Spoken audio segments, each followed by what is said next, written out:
So student जो है ये वीडियो आप लोगों को मिलेगा about time constant and short circuit. Short circuit का मतलब हो जाता है कि हमने किसी भी चीज़ को अगर शॉर्ट करना है, जैसे मान लो हमें इसको शॉर्ट करना है। शॉर्ट करने का मतलब हो गया कि ये जो भी चाहता है ये उसकी इच्छा को मैं ख़त्म कर दूँ। ये करंट फ्लो कराना चाहता है, मान लीजिए कि नीचे वाले यहाँ पर रेजिस्टेंस में मैंने क्या काम किया, इसके अक्रॉस एक हमने जोड़ दिया एक कंडक्टिंग वायर, और इधर कंडक्टिंग वायर जुड़ा तो यहाँ से जो करंट निकलेगा वो यहीं से होकर चला जाएगा, यहाँ पे करंट जब भी निकलेगा। तो ये क्या हुआ, शॉर्ट सर्किट है।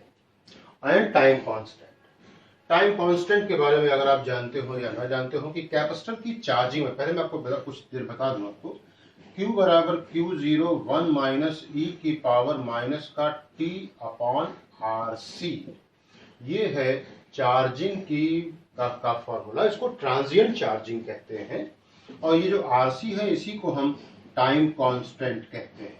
RC is called as time constant. और जब ये कैपेसिटर डिस्चार्ज होता है तो Q बराबर Q0 ई की पावर माइनस का T अपॉन RC होता है, और ये ड्यूरिंग डिस्चार्ज होता है। RC को हम टाइम कांस्टेंट कहते हैं। इसको टॉ से शो करते हैं, यूनिट इसका सेकंड होता है, डायमेंशन कैपिटल T होता है। तो R इंटू सी या RC सर्किट के लिए टाइम कांस्टेंट हो गया फॉर RC सर्किट।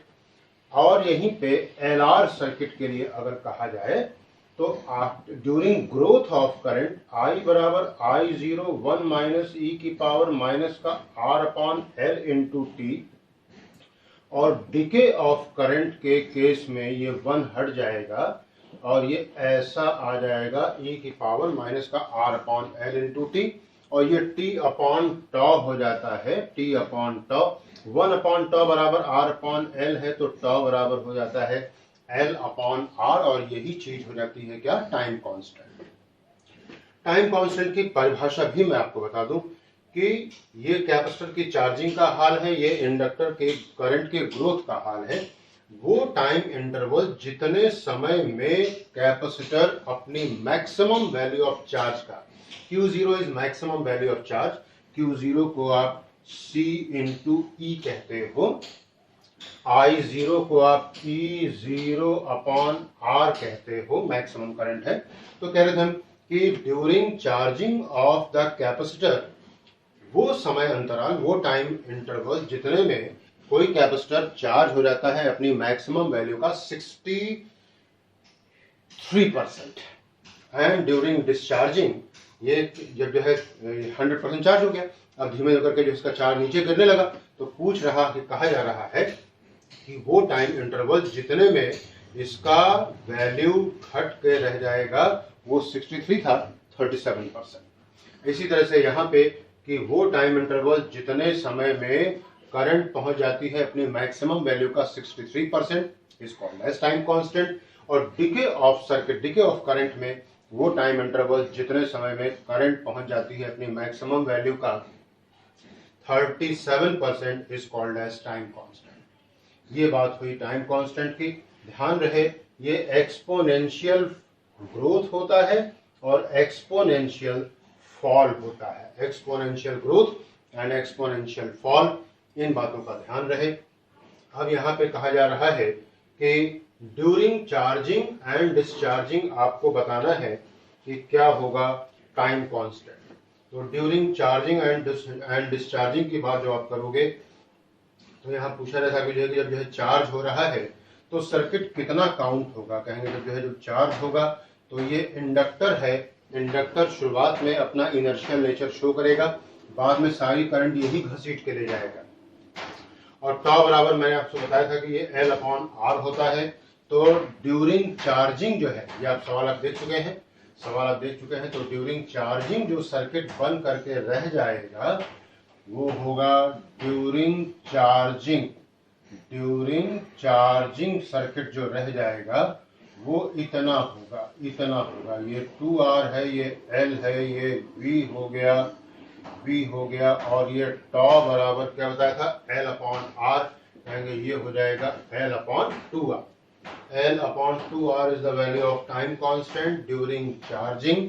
और यही ड्यूरिंग डिस्चार्जिंग की अगर बात की जाए ड्यूरिंग डिस्चार्जिंग, यानी कि ये हट गया है तो सर्किट बचा कितना कहेंगे सर, ये R बचा, ये 2R बचा और ये L बचा, ये L ये 2R बचा, तो टॉर्क बराबर क्या हो जाएगा कहेंगे सर, ये हो जाएगा L/3R, L/3R हो जाएगा। हमसे तो कहा गया था टाइम कांस्टेंट की वैल्यू बताना, हम यहाँ पे आपको एक सवाल और बता देते हैं कि ratio of time constant during charging and discharging of the inductor क्या हो जाएगा भाई, कहेंगे हो जाएगा, एक पहला हो गया τ1 दैट इज L/2R और दूसरा हो गया है L/3R और यही हो जाएगा 3/2। ये आपका एक सवाल हुआ। अब आप लोगों को जो है मैं अगले सवाल पे ले चलता हूँ। Look at the next question. Next question कह रहे हैं साहब यहाँ पे फिर से बताइए हमको time constant during charging and discharging of the capacitor. अब जरा सोच के देखिए कि जब ये चार्जिंग हो रहा होगा तो सर्किट कितना काउंट होगा, कितना काम करेगा। जब जो है चार्जिंग होगी तो यहाँ से कुछ पार्ट हटना होगा, वो क्या, जैसा जो है सिर्फ इतने में से आएगा, सिर्फ और सिर्फ इतने में से आएगा। टाइम कांस्टेंट ड्यूरिंग चार्जिंग के बात कर रहे हैं हम लोग, तो जो सर्किट काउंट होगा वो क्या बताया मैंने आपको कि ये सिर्फ इतना काउंट होगा, इतना काउंट होगा। तो ये ड्यूरिंग चार्जिंग की बात कर रहे हैं, ड्यूरिंग चार्जिंग की बात कर रहे हैं, तो ये सेल वाला पार्ट हो गया, ये रेजिस्टेंस हो गया, ये कैपेसिटर हो गया और ये E हो गया और ये τ1 क्या होता था, RC, R into C was time constant in RC circuit ना। और डिस्चार्जिंग सर्किट में क्या हो जाएगा, कैसे, डिस्चार्जिंग सर्किट में ये सेल वाला पार्ट हट जाएगा ड्यूरिंग डिस्चार्जिंग, ड्यूरिंग डिस्चार्जिंग, ध्यान रहे। तो ये वाला पार्ट हट जाएगा और ये पार्ट आ गया है, ये 2R है, ये C है, ये R हो गया।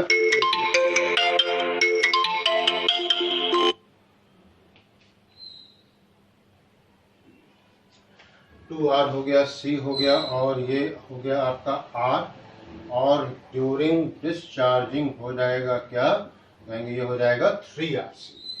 ड्यूरिंग चार्जिंग ये हो गया, ड्यूरिंग डिस्चार्जिंग ये हो गया। और τ1 और τ2 का अगर रेशियो कहा जाए तो ये 2RC/3RC and the value is 2/3। ये हो गया टाइम कांस्टेंट का रेशियो का हाल, ख्याल रहे। ये बात हुई टाइम कांस्टेंट की यहाँ पे। अब आगे की बात करते हैं, आगे की बात करते हैं हम लोग। तो आगे की बात हो रही है, ये कहा जा रहा है कि P और Q के बीच में नेट रेजिस्टेंस निकालना है। नेट रेजिस्टेंस कैलकुलेट करना है across P and Q, P and Q। ये पॉइंट अर्थ है, ये पॉइंट अर्थ है। अर्थ का मतलब हो गया क्या, पोटेंशियल डिफरेंस। ये पोटेंशियल यहाँ पे जीरो, यहाँ पे जीरो, तो पोटेंशियल डिफरेंस भी जीरो ही हो गया। पोटेंशियल डिफरेंस जीरो हो गया यानी कि ये वाले पार्ट, ये पॉइंट आप उठा करके यहाँ से यहाँ लगा सकते हो। ऐसे बात समझने वाली है कि भाई ये भी 0 वोल्ट पे है, ये भी 0 वोल्ट पे है, तो अगर मैं इनको ऐसे मिला दूं तो क्या फर्क पड़ जाने वाला है, तो ये भी हो जाएंगे क्या, आपस में कॉम्बिनेशन में। अब पूछा जैसा कि इनके कॉम्बिनेशन का जो है का जो स्ट्रक्चर बनेगा वो कैसा होगा, वो कैसा दिखने वाला होगा।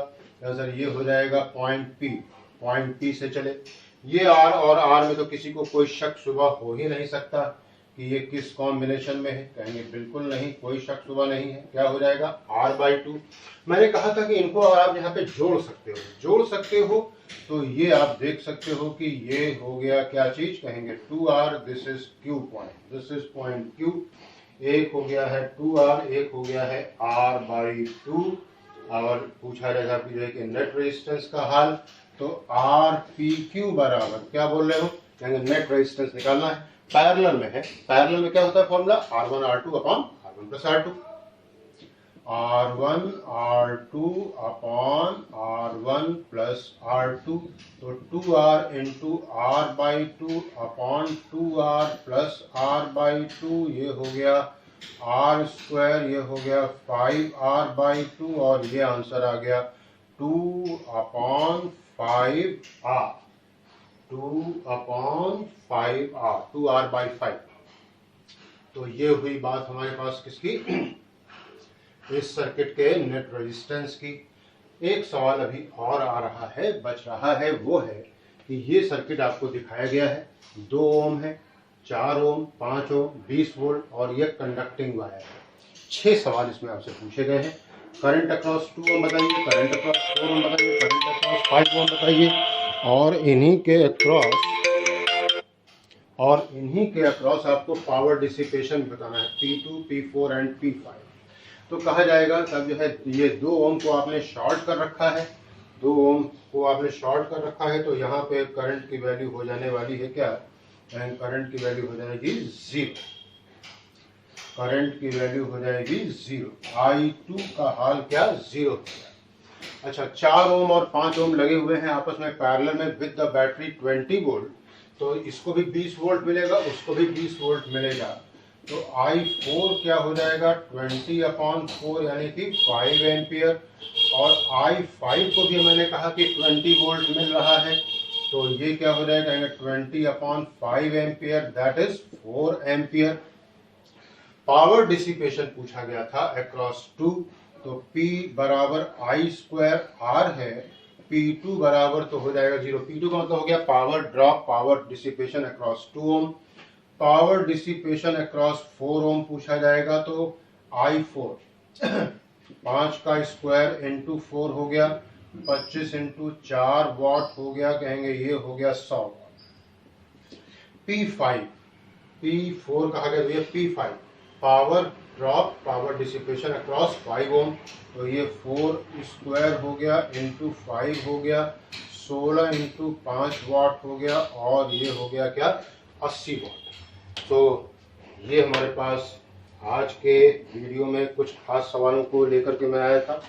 इनको भी देखें, इनको भी समझें, इनको भी पढ़ें, ऐसे और सवाल लगाएं। प्रैक्टिस मैंने कहा बार बार आपसे कि प्रैक्टिस करते रहें और खूब पढ़ें।